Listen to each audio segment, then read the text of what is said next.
Olá, seja bem-vinda, seja bem-vindo mais uma vez ao nosso culto online. É uma alegria para nós tê-lo junto conosco.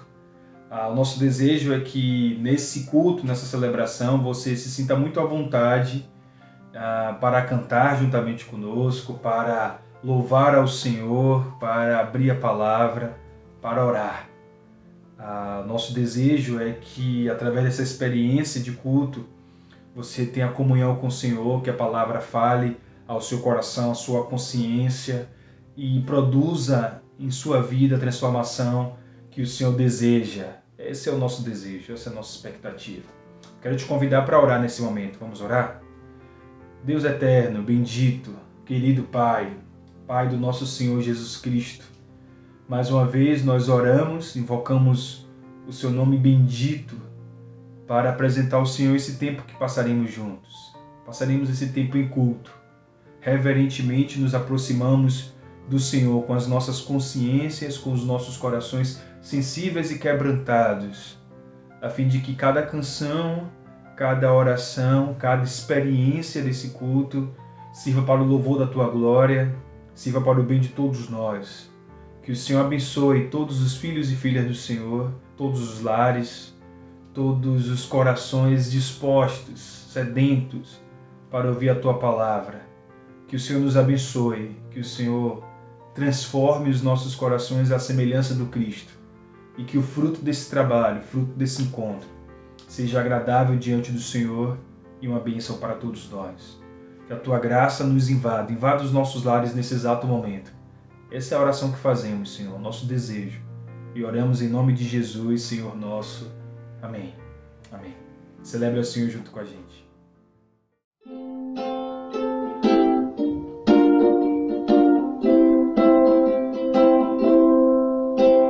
Os reis da terra se dobrarão diante a Ti, Senhor. Sim, os poderosos virão a Ti e contemplarão o Teu poder, Senhor. Não apenas de palavras, reina hoje. Não apenas de palavras, reina hoje. Reina hoje, reina hoje sobre nós, Senhor. Reina hoje, reina hoje sobre nós, Senhor. Não apenas de palavras, reina hoje. Não apenas de palavras, reina hoje. E reina hoje, reina hoje entre nós, Senhor. Reina hoje, reina hoje sobre nós, Senhor. Pois eu estou bem certo de que nem morte, nem vida, nem anjos, nem principados, nem coisas do presente, nem do porvir, nem poderes, nem alturas, nem profundidade, ou qualquer outra criatura poderá nos separar do amor de Deus que está em Jesus Cristo, nosso Senhor. Está em Jesus Cristo, nosso Senhor.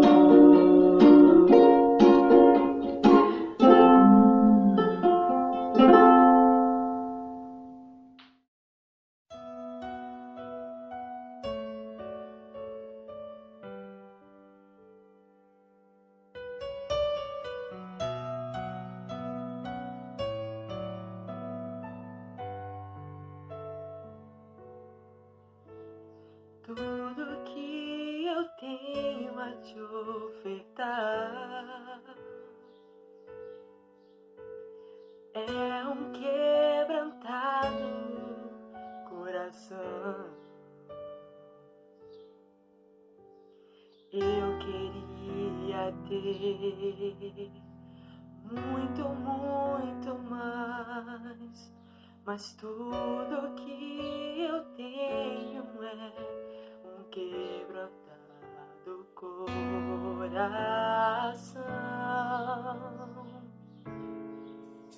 Um quebrantado coração move o coração de Deus. Um quebrantado coração traz o céu pra nós. Um quebrantado coração move o coração de Deus. Um quebrantado coração traz o céu pra nós. Conhecer a Deus é ir mais além, é rasgar o céu com o coração, é tocar a Deus com uma canção de um quebrantado coração. Um quebrantado coração move o coração de Deus. Um quebrantado coração traz o céu pra nós. Um quebrantado coração move o coração de Deus. Um quebrantado coração traz o céu pra nós. Traz o céu pra nós. Move o coração de Deus.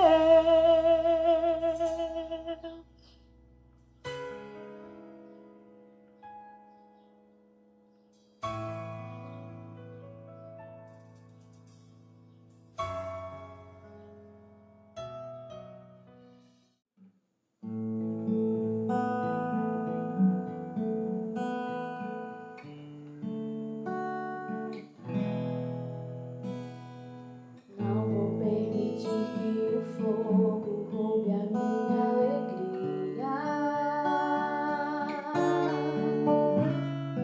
Lutas servem pra ensinar a dependermos de Deus todo dia. Se o meu momento é chegado e estou sendo provado, Deus participa de tudo, nada é em vão, nada é por acaso. Se está doendo, Deus está vendo. Já vai passar, Deus vai transformar em alegria o meu lamento. E não demora a minha prova. E pelos olhos da fé vejo Deus mudando essa história. Eu vou passar pelo fogo outra vez, mas sei que vou conseguir. Sem a presença de Deus, eu não me atrevo a sair daqui. Eu vou passar pelo fogo outra vez, mas vou estar bem guardado em Deus. E quando Ele me abraça, eu não temo a fornalha ou perigo. Passo pelo fogo outra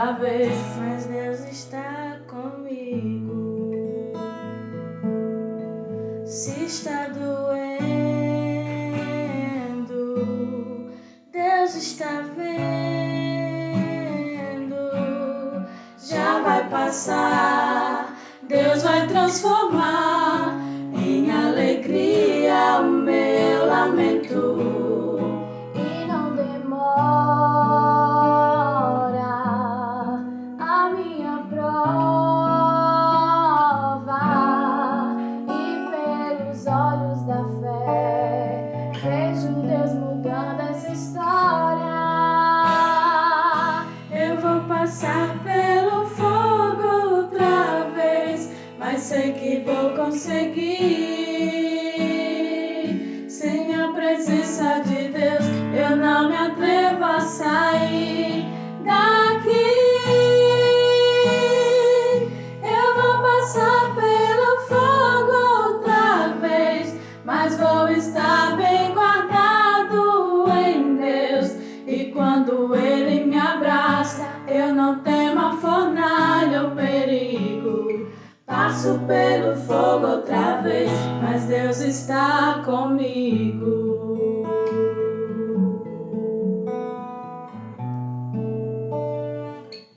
Mas Deus está comigo.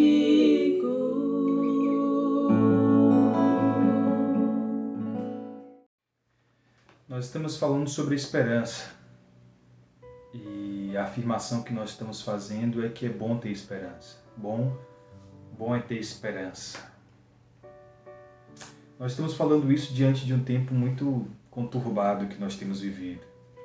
E apesar das adversidades, apesar da tristeza que muitas famílias têm experimentado, nós continuamos acreditando que é bom ter esperança. Uma das formas da gente manter o nosso coração crendo e tendo esperança é através da oração. A oração nos fortalece diante das adversidades, a oração nos ajuda a manter o nosso coração tranquilo, a oração nos leva a uma experiência de comunhão com Deus. Orar nos ajuda a ter esperança. E pensando um pouco sobre oração, me veio à cabeça algumas frases muito célebres de alguns pensadores, de alguns homens que andaram com Deus e que definiram a sua experiência de oração a partir de algumas realidades. Por exemplo, a primeira ideia que me vem à mente é a de Kierkegaard, um filósofo dinamarquês, que ele dizia o seguinte, que a função da oração não é influenciar Deus, mas especialmente mudar a natureza daquele que ora. Olha que interessante, conclusão de Kierkegaard. A oração não é para mudar Deus, não é para influenciar Deus, não é para fazer com que Deus mude de ideia, não, mas a oração muda aquele que ora, muda a natureza daquele que ora. Esse foi o Kierkegaard, que pensou assim. Um outro que definiu a oração a partir de uma realidade muito sensível, muito peculiar, foi o Victor Hugo, que ele diz que a oração é a irmã trêmula do amor. Olha, esse é mais interessante ainda, hein? A oração é a irmã trêmula do amor. Mas tem uma definição que eu particularmente gosto, que essa é de um teólogo americano chamado Dallas Willard, que ele diz o seguinte, que a oração é uma conversa com Deus sobre aquilo que nós estamos fazendo juntos. Perceba, orar é conversar com Deus sobre aquilo que eu e Ele estamos fazendo, realizando. Partilhando preocupações, partilhando esforços, partilhando desejos. Orar é compartilhar essas coisas com Deus. Nós oramos, a verdade é que nós oramos. A oração, ela não é algo particular dos cristãos.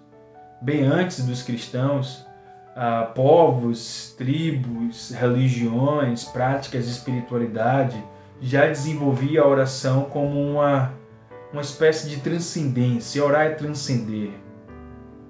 Na verdade, a oração faz parte das 3 práticas milenares de justiça, assim como as esmolas e o jejum. Esmola, jejum e oração fazem parte dessa tríade milenar de justiça. Mas há bastante tempo, há muitos anos, há milênios, homens e mulheres praticaram a oração como uma espécie, como eu disse, de transcendência. Mas os discípulos de Jesus oram.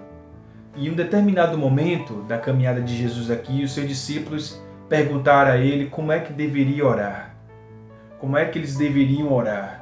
E Jesus lhe apresentou a eles aquilo que ficou conhecida como a oração do Pai Nosso. E eu queria ler com vocês agora. Está em Mateus capítulo 6, eu leio a partir do verso 9, a palavra de Jesus que disse o seguinte: vocês orarão assim: Pai nosso que estais nos céus, santificado seja o teu nome, venha o teu reino, seja feita a tua vontade, assim na terra como nos céus.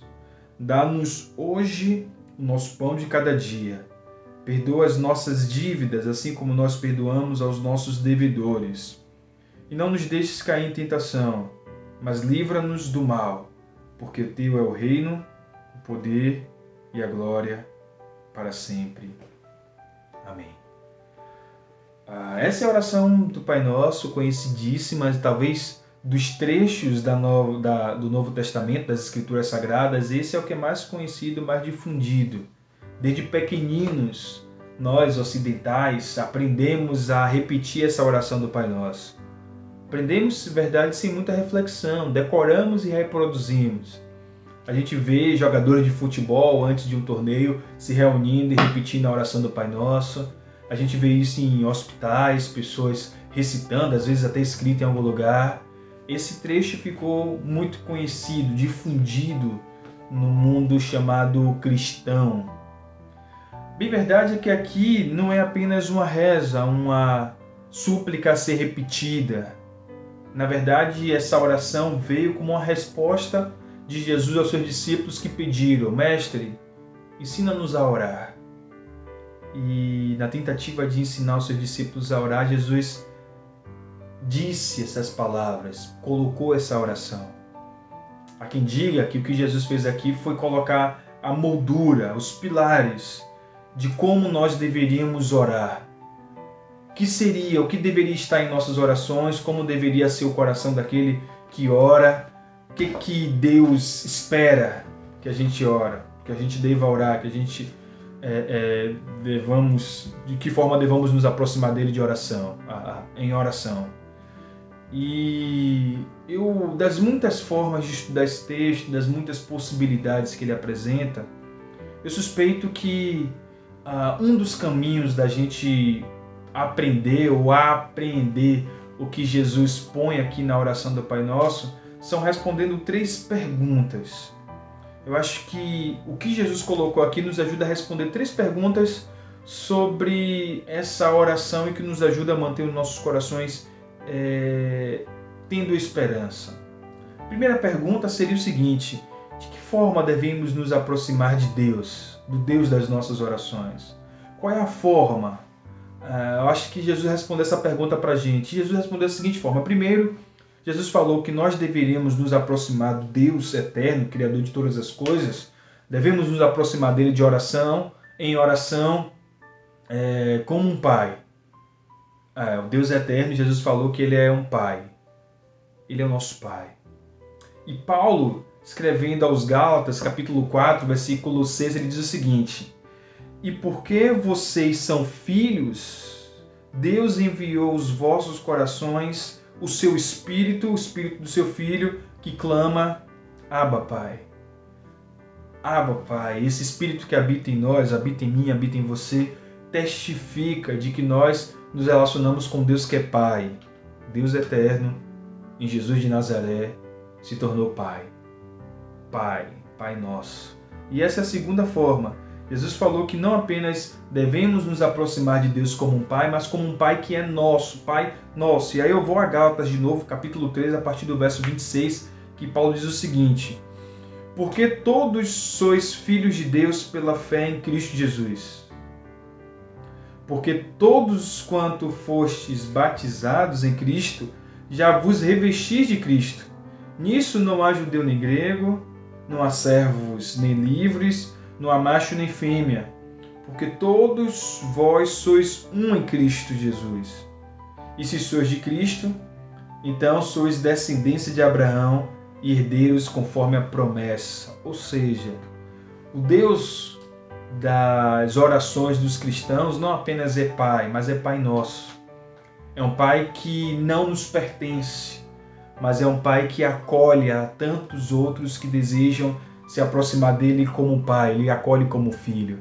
Então, Jesus começa nos ensinando o seguinte: já que vocês desejam se aproximar de Deus, se aproximem como um Pai, mas é que é um Pai, não apenas seu Pai, mas um Pai nosso, um Pai de tantos outros, um Pai de um coletivo bem maior. Deus é Pai, mas é Pai nosso.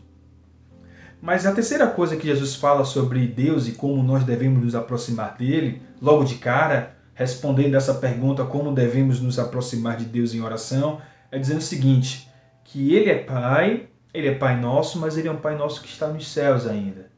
E isso aponta para essa santidade de Deus. Deus, mesmo sendo acessível, mesmo estando próximo, mesmo sendo Deus generoso, acolhedor, gracioso, ele continua sendo santo.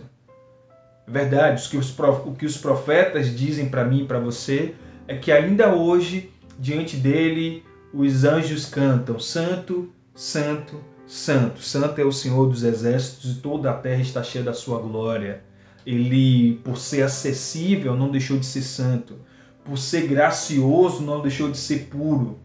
Por isso que Pedro diz o seguinte, Pedro, capítulo 1, na primeira epístola de Pedro, capítulo 1, a partir do verso 14, Pedro diz o seguinte: como filhos obedientes, não vos conformando com as concupiscências que antes haviam em vossa ignorância, mas, como é santo aquele que vos chamou, sede vós também santos em toda a vossa maneira de viver, porque está escrito: sejam santos, porque eu sou santo, diz o Senhor. Jesus nos diz, já que vocês desejam se aproximar de Deus em oração, primeiro saiba que ele é um Pai. Não, ele não é aquele ser estranho, uma força, uma energia, não, ele é um Pai que acolhe a você como um filho, generoso, amoroso, cuidadoso. Nosso Deus é Pai. Mas ele não é apenas o meu Pai, o seu Pai, ele é Pai de muitos outros, ele é um Pai nosso, um Pai de um coletivo maior, de mais pessoas, mas ele continua sendo santo. Diante dele, pés descalços, corações reverentes, alma em temor e tremor, porque ele é santo. Primeira resposta que nós devemos dar à pergunta é essa: como é que nós devemos nos aproximar de Deus com essa ideia de que ele é Pai, de que ele é Pai nosso, de que ele é santo? Mas a segunda pergunta que eu acredito que Jesus coloca aqui, nos responde nessa oração do Pai Nosso é a seguinte: o que Deus espera que a gente busque a Ele em oração? Será que Deus tem uma expectativa sobre nós? Será que Ele, quando ouve a nossa oração, será que Ele cria uma expectativa do tipo: o que meu filho está falando? O que é que minha filha está clamando? E eu creio que Jesus nos ajuda a responder isso dizendo o seguinte, Mateus 6, versículo 10, quando Ele fala: venha o teu reino, seja feita a tua vontade, assim na terra como nos céus. Quando os discípulos e as discípulas de Jesus oram, o que eles estão querendo dizer é que a vontade de Deus deva ser feita aqui na terra como é nos céus. Venha o teu reino, que se cumpra a sua vontade, que se realize entre nós aqui o seu querer. Essa é a oração dos discípulos de Jesus. Tudo que envolve as nossas orações, as nossas súplicas, tudo aquilo que a gente pede a Deus, deve estar envolvido de alguma forma esse desejo para que a vontade de Deus seja feita em nossas vidas. O salmista ele diz algo interessante sobre a prática da oração. Ele fala para mim e para você o seguinte, que antes que a palavra chegue à nossa boca, o Senhor sabe o que está em nosso coração. Olha que interessante, que profundo. Antes que você seja capaz de racionalizar, antes que você seja capaz de verbalizar, antes que você tenha condições de sistematizar em palavras, Deus sabe o que está no seu coração. E Ele conhece as suas necessidades. Jesus falou, pediu para que a gente olhasse para as aves dos céus, para o lírio do campo e chegássemos à seguinte conclusão, de que Deus cuida delas. E aí Jesus traz para a gente o seguinte, se Deus cuida assim da erva do campo, de um passarinho, simples passarinho, será que não cuidará de vocês? Quando a gente pede para que a vontade de Deus seja feita aqui na terra, é para que Ele, como um pastor, cuide de nós como ovelhas. Um pastor cuida da ovelha. Um pastor cuida do seu rebanho. Um pai se preocupa com os seus filhos. E quando a gente clama, Senhor, seja feita a tua vontade, é entendendo que a vontade de Deus é boa, perfeita e agradável. E ainda que a gente não tenha condições de analisar o todo, todas as possibilidades da vida, todas as circunstâncias que nos envolvem, nós descansamos no cuidado daquele que é Pai nosso e que cuida de nós. Venha ao teu reino, é a nossa oração. Seja feita em nossas vidas, em nossas realidades, em nosso coração a vontade do Eterno. Jesus falou para mim e para você o seguinte: busque em primeiro lugar o reino de Deus e a sua justiça, e as demais coisas vêm como acréscimos. A gente precisa entender melhor o que Jesus quis dizer com isso, porque ele coloca a vontade de Deus como o ponto fundamental das nossas existências, da nossa vida, que deveríamos buscar primeiro o reino de Deus, a vontade de Deus, e descansar naquele que traz as demais coisas.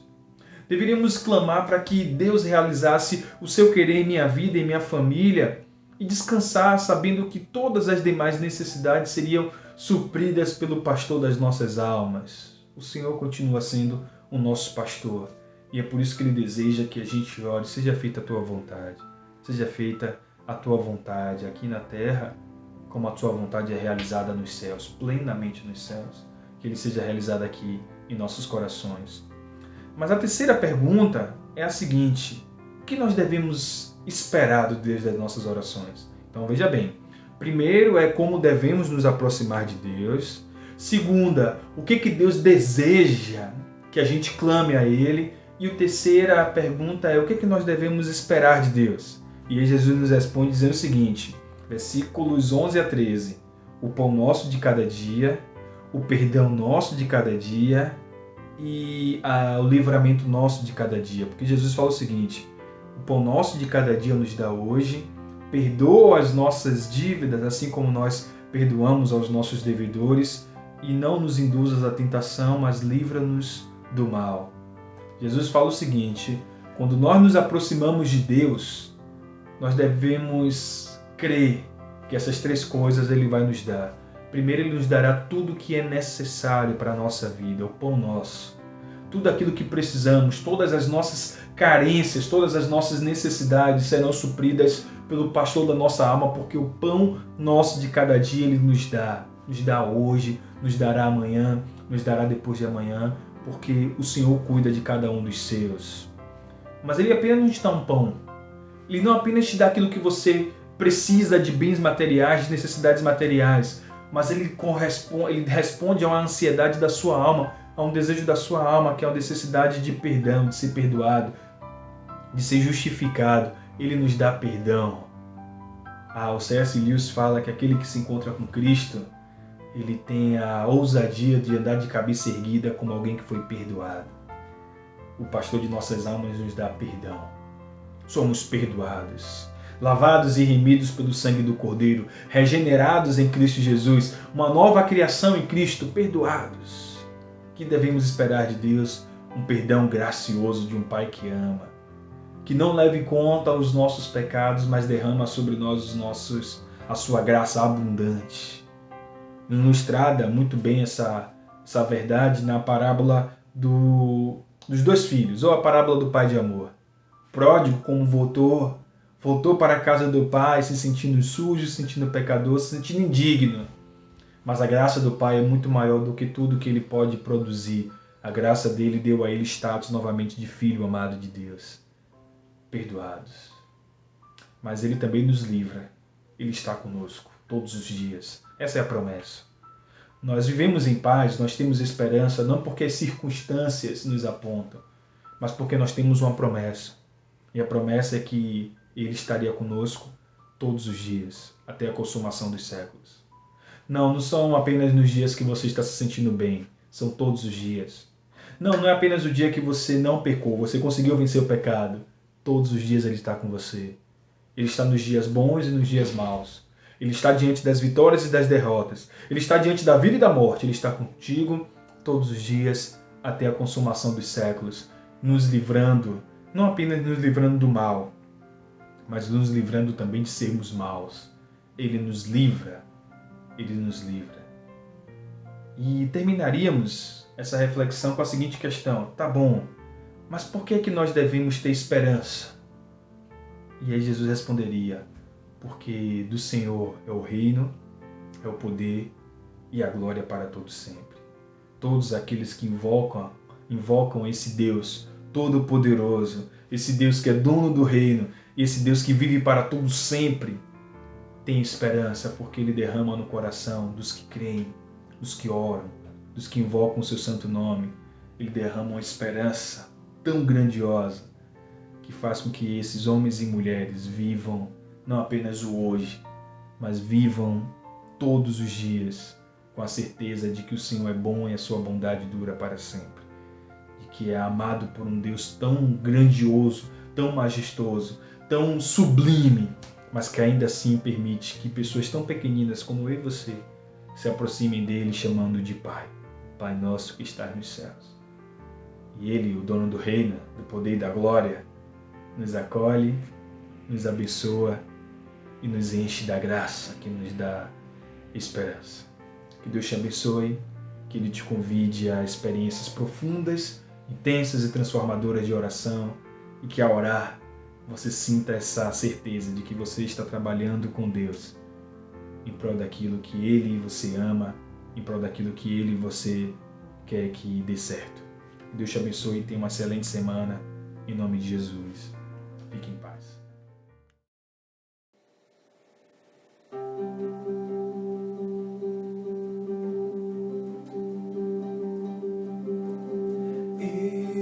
Estou quase a desfalecer. Dores vêm me fazem enfraquecer. Mas posso te encontrar em meu espírito. Está imerso em tua paz. Continua assim a caminhar. Falhas que revelam o que sou. Apenas mais um mero pecador. Mas posso te encontrar em meu espírito. Está imerso em teu amor. Continua assim a lutar. Posso descansar em ti. Você me ensinou, meu mestre, que se o fardo estiver pesado, posso colocar sobre ti, leve estarei.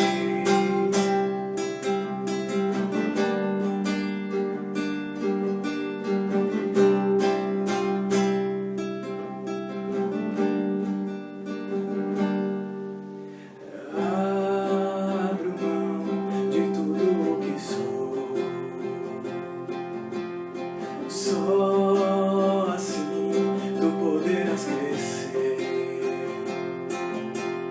E grato sou, ó Pai, por poder compreender que não dependo das minhas mãos, mas estou seguro em sua redenção. Posso descansar em ti. Você me ensinou, meu mestre, que se o fardo estiver pesado, posso colocar sobre ti,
Sou